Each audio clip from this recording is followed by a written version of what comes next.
Okay, this is the first lesson in the Purple Book. For some of you, this will be a review.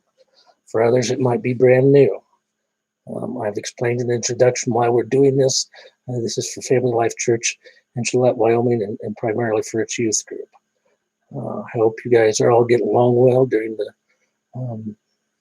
shut in, and that you're getting your homework done. I know it's probably really hard on you, especially on a nice day today, being shut in your house, and you're supposed to be doing your virtual homework on your computer, and some of you probably don't like school in the first place, and it's really hard to discipline yourself. I know it's really hard for me. I should have been doing this probably 2 weeks ago, and I'm just getting around to it, and so I apologize for that. As I said, I don't have a key. There is no answer key. The answers are usually pretty obvious, and so I'm just going to go through and give you the answers and read it through. And at the end, as I said, when you do the I will expect you to do the application and reflection by yourself, and then you can, if you want, you can either text it to me or email it to me, or, as I said, put it on the comments below. So let's say a quick prayer, and then we'll get to it. Lord, bless those who are viewing this. Give them ears to hear, and give me a tongue to speak, that your message may be clear and they will hear it. In your Son's name, amen. Chapter 1 is on sin and salvation. In the beginning, God created the heavens and the earth. Through him, all things were made. Without him, nothing was made that has been made. All things have been created through him and for him. Genesis chapter 1, verse 1. John chapter 1. John chapter 1. Translations, basically, the Bible. They're not truly different Bibles for the most part. They just translated a little differently and sometimes a little bizarrely. The earth, humanity, all that we see around us, had a beginning. Even science agrees with that. I mean, that's the idea behind the Big Bang. It's the start of the universe, of creation. God declared each phase of creation good until he created the first man, Adam, and said that it was not good for him to be alone. So Eve, the first woman, was created, and the original couple was given everything to enjoy. They were only forbidden to eat the fruit of one tree, the tree of the knowledge of good and evil. The fatal decision that followed and its tragic results have affected all of human history. Humanity would pass down this fatal flaw, this inner corruption, from generation to generation to generation. The power of evil and darkness would have prevailed except for God's intervention. His plan of salvation, of deliverance from evil's power, began to unfold in that very Garden of Eden. This is the primary story of the entire Bible. Lesson 1, the original story. Question 1, what was creation like in the beginning? Let's go to Genesis chapter 1, verse 10. And God called the dry land earth, and he called the gathering of the water seas.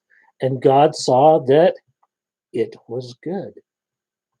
Verse 12. 14, 13. The earth produced vegetation, seed-bearing plants according to their kind, and trees bearing fruit with seed in its accordance to their kinds. And God saw that it was good. 18. To dominate the day and the night, and to separate light from darkness. And God saw that it was, God placed him in the expanse of the sky to provide light on earth, to dominate the day and the night, and to separate light and darkness. And God saw that it was good. Verse 21.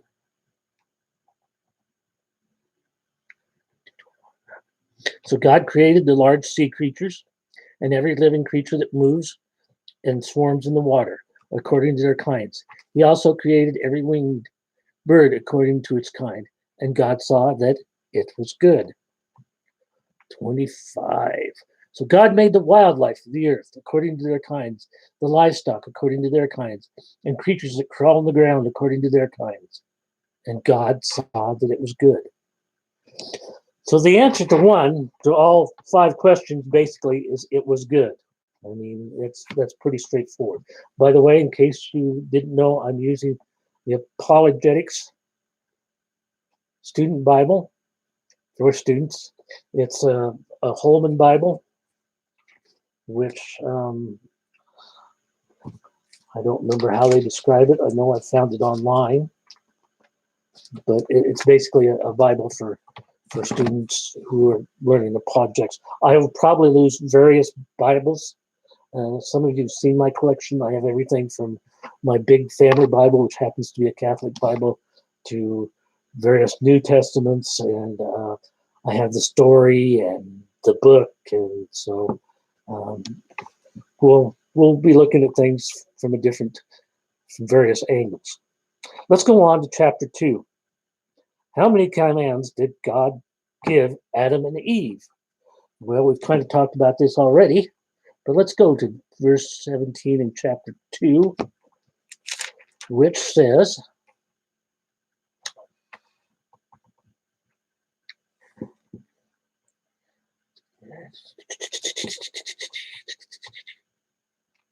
what happened to it? 15, 16. But you must not eat from the tree of the knowledge of good and evil, for on the day you eat from it, you will certainly die. So basically, he only gave us 1 commandment. That's it. There wasn't 10. There wasn't a whole book of the law. There was just the 1 simple commandment. Don't eat! What was God's command to the first human being? Which is in Genesis chapter 2, verse 16 and 17, which is basically what I just went over. So I don't know why they're doing this again, but we'll read the whole thing, kind of put things a little more in context. And the Lord God commanded the man, you are free to eat from any tree in the garden, but you must not eat from the tree of knowledge of good and evil, for on that day you eat, you will certainly die. So the answer to this is basically do not eat from the tree of knowledge of good and evil. Then they say, go ahead and read chapter 3, 1 through 13. I'll go through that because it's fairly short.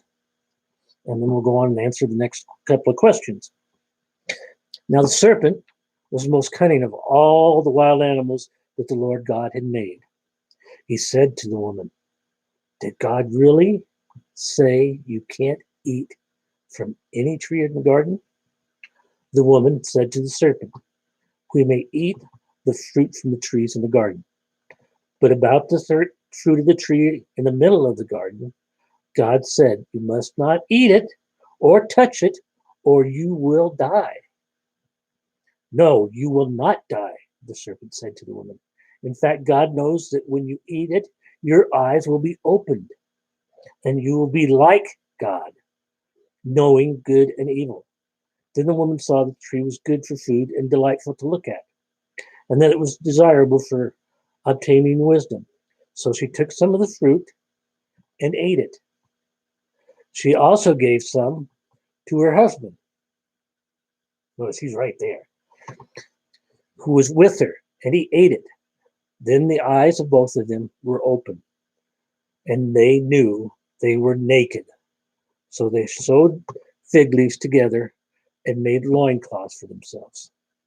Then the man and his wife heard the sound of the Lord God walking in the garden at the time of the evening breeze, and they hid themselves from the Lord God among the trees of the garden. So the Lord God called out to the man and said to him, where are you? And he said, I heard you in the garden, and I was afraid because I was naked, so I hid.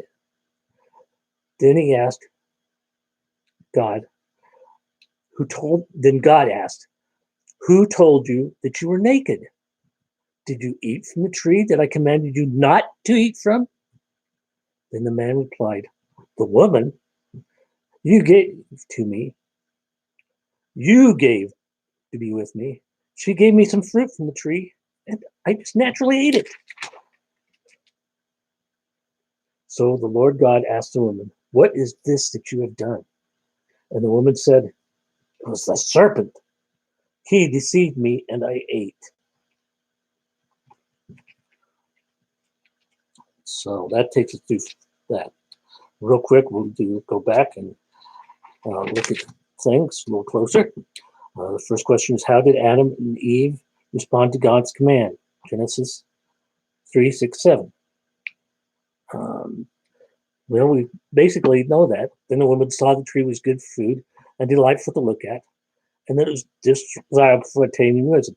So she took some fruit, which she had been forbidden to do, and ate of it. And Adam, who was right there, also partook of it. So the sin wasn't just in them eating the fruit; it was in them disobeying totally. I mean, that was it. In light of this, do you think you would have responded any differently? This question is basically up to you. Um, Human nature being what it is, I would say most of us probably would.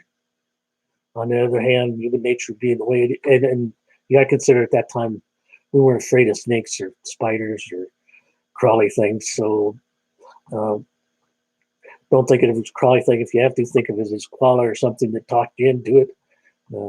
Because I know some of you are afraid of snakes, and if you're like Leanna, my wife, she'd have seen the snake and killed it. So don't think of it that way. Just think of it. Could someone have talked you into it, do you think? So that question is pretty well open, and it's open for you to answer and for you to think about. Who tempted Eve? Now the serpent was most cunning of all wild animals that the Lord God had made. He said to the woman, did God really say you can't eat of any tree in the garden? So it was the serpent. I'm not exactly sure. Maybe it says here.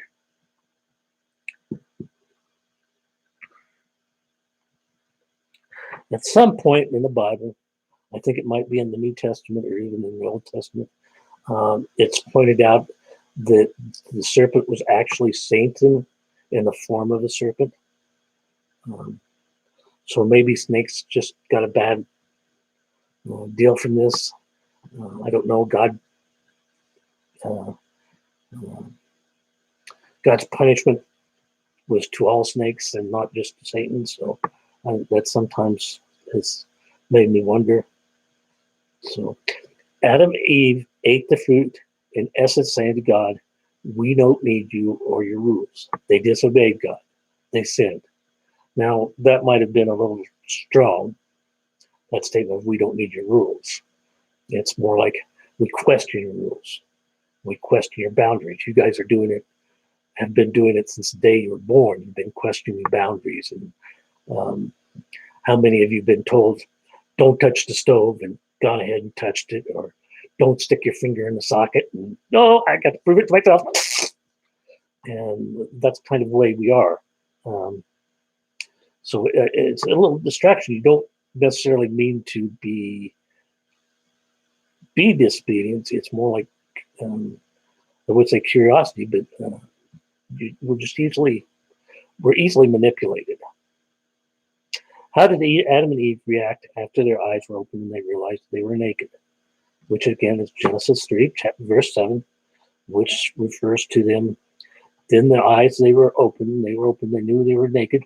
So they sewed fig leaves together and made loincloths for themselves.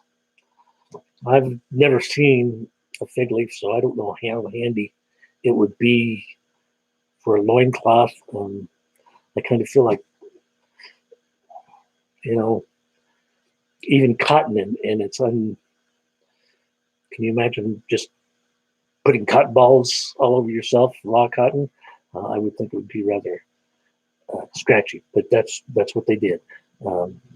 They covered themselves up, and then when they heard God, they went and hid, which is kind of a silly thing to do if you think about it, because God is omnipresent and omniscient. So he probably knew before he ever came down what they had done and where they were. And it's kind of like, have you ever been caught in something and your parents, it's plain what you've done, but your parents sat there and question you about it? Like maybe when you were little, you drew on the wall and Mom said, well, what you doing? And you say, well, nothing. She looks up and says, who drew on the wall? And well, it's pretty obvious because you've got the color, the crayon in your hand. You've colored your little sister and yourself as well as the wall. So it's pretty obvious. And that's the way it was. Verse 10, and he said, I heard you in the garden, and I was afraid because I was naked, so I hid. So they continued to hide. Why do you think they reacted this way? Again, this is a question that is primarily, opinion. Did they act this way out of fear and shame? Because they were naked? What was it? Was it? I'm thinking it's fear and shame. I don't know. Maybe you have different opinions. You'd like to let me know, because that's where I'm sitting. I don't really see anything else there. So how did God respond to Adam and Eve's sin? That's in chapter 3, 8, and 9 is where they want you to find the answer.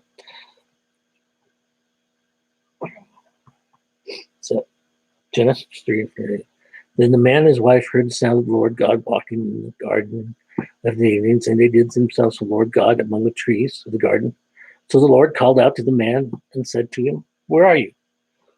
So basically, the initial reaction was to just find out where they were coming from. To let them, why were they hiding? What caused them to sew up their lower cause? What they had done and what the consequences of what they had done. So notice the two very different responses to humanity's sin. Humanity covered up and hid from God. God sought humanity. God didn't come in and say, well, there's some apple cores, which traditionally that's the apple is what we identify the fruit of tree of knowledge.